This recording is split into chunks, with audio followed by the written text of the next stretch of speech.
Hi everyone, in this video I'm going to be talking about detox myths. This is Ronnie Smith from UK Fruit Fest, and this topic is part of a book that I've just released called Vegan Myths Debunked Part 2, where I'm going through things that I see as myths, misinformation, mistruths from the raw vegan movement that I wanted to look into a bit more deeply. And this is all part of the Ultimate Raw Vegan Bundle, which is available this week. You can click on the link below to find out if that might be right for you. And I encourage you to go and have a look at it if you want to learn more about this raw vegan lifestyle. So that's available now. Detoxification myths. Let's have a look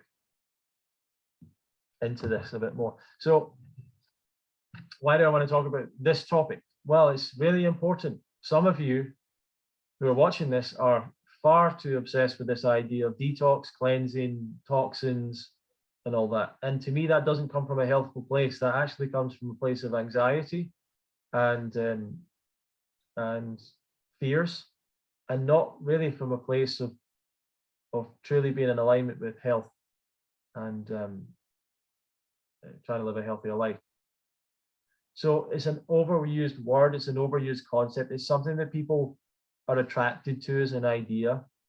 Because it appears that we have some kind of deep down fear and worry around cleanliness and it's funny because people say we're omnivores, human beings are omnivores, and yet people will check their food, be careful with their food. You know, whenever it's a new food, they're very worried about it. It doesn't seem very omnivorish to me. But why do we have that? Well, I think it might be to do with our past as primates, eating fruits and vegetables that would have had pests in them, that would have had maggots and things in them and stuff like that, that we would have been checking to make sure it was healthy. They would have had all sorts of things in it, mold and stuff, and we'd have been checking that, and we'd have got concerned about that and had fear that would have kept us away from the unhealthy foods. Disgust is the correct word. We'd have had the emotion of disgust, which also keeps us away from eating animal products in the natural environment. But people like to pretend that that's not true or whatever. So, detox, that's to me where the obsession comes from, is hardwired in us to make us avoid actually harmful things. But that emotion gets triggered and it gets overblown in people and they get obsessed with it. And it's not a good thing. So people, when they talk about detox, they're talking about trying to get rid of toxins. They feel like their body's full of toxins. They've been convinced that if there's lots of toxins in them, they need to get these toxins out. They're convinced the toxins are the problem. They need to get the toxins out of their environment, out of all the products around them. They change all the products. They get everything, they change the shampoos they're using, all the cleaning products. They might change their environment, go and live somewhere else, go and live in the country, whatever it is. They're trying to get away from the toxins. And the first big mistake is what actually is a toxin. That ironically, a lot of people think toxin means synthetic or artificial man-made poisons. Toxins are actually, definition-wise, a poison of plant or animal origin, especially one produced by or derived from microorganisms and acting as an antigen in the body. So most toxins that we're talking about are, and the majority of the toxins actually people are probably taking in their food, are naturally occurring toxins in those foods. And a lot of people in the carnivore movement and those kind of animal eating foods and the ones that avoid plants, they keep on talking about all these plants having anti-nutrients and having pesticides in them and having these chemicals that are harmful to us. And the chemicals aren't particularly harmful to us, and we've got our own defenses against them. But but they're very concerned about it. But these are toxins technically that are in these foods that are designed to keep pests from eating these foods, and they're a defense mechanism. So that is true. But really, when you talk about toxin, everything can be a toxin. Literally everything can be a toxin, because it's not about the actual structure of that thing. It's about the dose. It's about how much is actually taken in. And a famous phrase comes from Paracelsus, who's kind of the father of toxicology. The dose makes the poison. And he goes on to say, all things are poison. Nothing is without poison. The dosage alone makes it so. A thing is not a poison. So the vitamins and minerals that are critical for our health at too high a dose will become toxic. Similarly, chemicals like arsenic, which are well known as poisons, may have beneficial effects to us at the small dose that is in food, is naturally occurring. So the question really comes down to how much there is in our environment and our body, and is it at a level that overwhelms us? And we have in place a magnificent detoxification system that protects us from toxins. We have our skin, we have our liver, we have our kidneys, we have our intestinal tract. All of these things act together to identify and prevent toxins from getting into our body and from harming us. And they are working all the time. We're continuously detoxifying. So a lot of the detoxification stuff comes from concepts like, a lot of the mistakes is like fruit. Fruit stimulates detoxification. If you eat fruit, it makes detox happen. There's special things in the fruit that make detox happen. This is a wrong way of looking at it. To me, it's a wrong mindset to have. And as far as I'm concerned, there's no real truth to it. It's the body's detoxification systems that act all the time. So the idea that fruit speeds up the process, what fruit does is fruit is our ideal diet.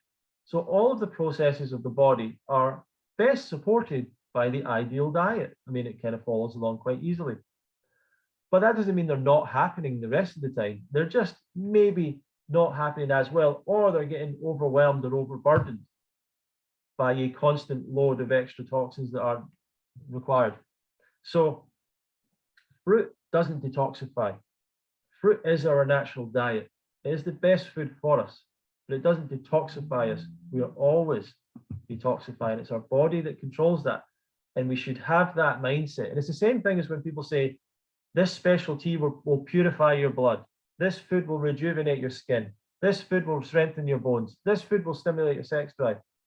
No, all of these processes in the body are orchestrated and controlled by the body. You have 30 trillion cells, and every action is being continuously controlled by the great orchestral conductor, which is the body and its systems. They act in your best interest all the time. They're constantly acting, and they are protective of you. So you can't detox too much. The body won't detox too much. And a lot of the problems people have that they call detox symptoms are actually the result of people removing stimulating and toxic things from their diet, like coffee. It's quite often known that when people give up caffeine, they have a period of sometimes quite aggressive feeling detox. But it's not really detox. The detox has always happened. Your body's always detoxing from caffeine. The problem is you've trained your body to become so used to this stimulant that when you go without it, the body's system has become upset and it has to readjust, but it doesn't know if you're going to have some more, or are you going to have, it doesn't know that you're not going to have caffeine again. So it has to prepare itself for this heavy load of caffeine that they expect. And it takes a while for it to adjust to, okay, no caffeine. It takes a while to adjust, but that adjustment process is not detox. That's the body readjusting to less tox in a sense.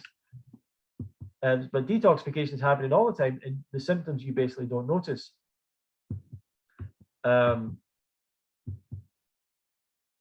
thing that I talk about in this book, there's a couple of cleanses and flushes and detox programs that are quite commonly talked about by people. One is called, well, one involves trying to remove mucoid plaque, and one is called the liver and gallbladder flush. And I've written about these in the book to give you the real reality about these. But basically, a lot of people believe that when they detox, or when they can use detox to get rid of this thing called mucoid plaque, which the idea being that there is all of this toxic food and materials that have been running through your body your whole life have become stuck as a layer on the inside of your intestines. and that you need to detox to get all that to come out. And when it does come out, it'll come out as a hardened, intestine-shaped looking thing, and that's called mucoid plaque. The truth is that mucoid plaque was a phrase that was invented by a businessman that sold cleansing products. And those products essentially create the mucoid plaque looking stuff. So it's commonly that people use something like bentonite clay, psyllium husk, various things like that in this cleanse program. And that when that comes out, it comes out in this hardened form. And people think they're getting rid of mucoid plaque. And it's really just the substances that they've been consuming as part of the cleanse that are creating that. But people believe it. People really believe it. To the point that people will say, oh no, it does exist. It definitely exists. I did that cleanse. I used the clay. It came out. Like, yeah, it's the clay. But some people don't believe that. Very few fasting practitioners believe in the concept of mucoid plaque, just to be clear on that. And then there's the amazing gallbladder and liver flush, which is consuming a high amount of oil and lemon juice. And then the next morning you produce stones, and people think they're passing kidney stones, gallbladder stones. But they've been analyzed. I've got the evidence for that in the book, and they are not gallbladder stones. So there's a lot of detoxification myths out there and detoxification ideas. And to me, it's just the wrong mindset. We don't want to focus on detox at all. We want to have confidence that our body is in control of the detox process. We want to be confident the body is running the show. We just need to, in the ancient wisdom of natural hygiene, we need to get out of the way. The way that we do that is by providing the body with the best diet and the best conditions. That's all we can do. We let the master take over. And we should not look at the body and say, oh, I need to stimulate it to detox. I need to stimulate it to do this. I need to have an aggressive detox. I need to get that stuff out because the body's not doing it. It's anti-wisdom health-wise. And to have a healthy life, you need to develop real health wisdom, not just knowledge. I talk a bit about emotional detox in the book. I also talk about detoxing from heavy metals and mercury amalgams. So a lot of people believe there's so much toxicity from mercury and they have to get all the mercury amalgams taken out. I go through that in the book a little bit more, and certainly there's mercury in amalgams. It does lead to higher levels of mercury in people's blood, although they tend to be lower than the amount that people can be exposed to in the workplace and things like that. But the research, the trials in general, the vast amount of information is suggesting that there's no harm there caused by the mercury, and it may be more of a concern for people, some of the dietary sources of mercury as well.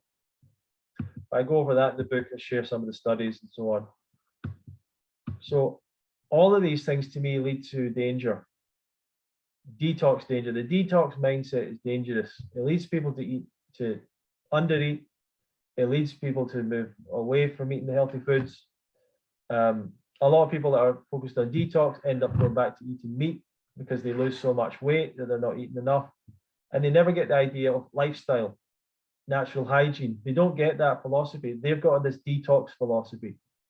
And it never helps people. What you want is get away from the anxiety and the fear. Get confidence and peace in your body and its ability to support you. That's my message when it comes to detox. And at the end of the day, it's a self-obsessed, egotistical state. A lot of the detox people think they're so spiritual and holy, they're cleaning themselves out, purity, but they're actually dangerously self-obsessed. So move away from detox mindset and have confidence and faith in your body. Support it the best you can with fruits and vegetables. If you want to find out more about that, the link below for the book, Raw Vegan Myths Debunked, as part of the Ultimate Raw Vegan Bundle, is available now. I encourage you to go and check it out. Thank you very much.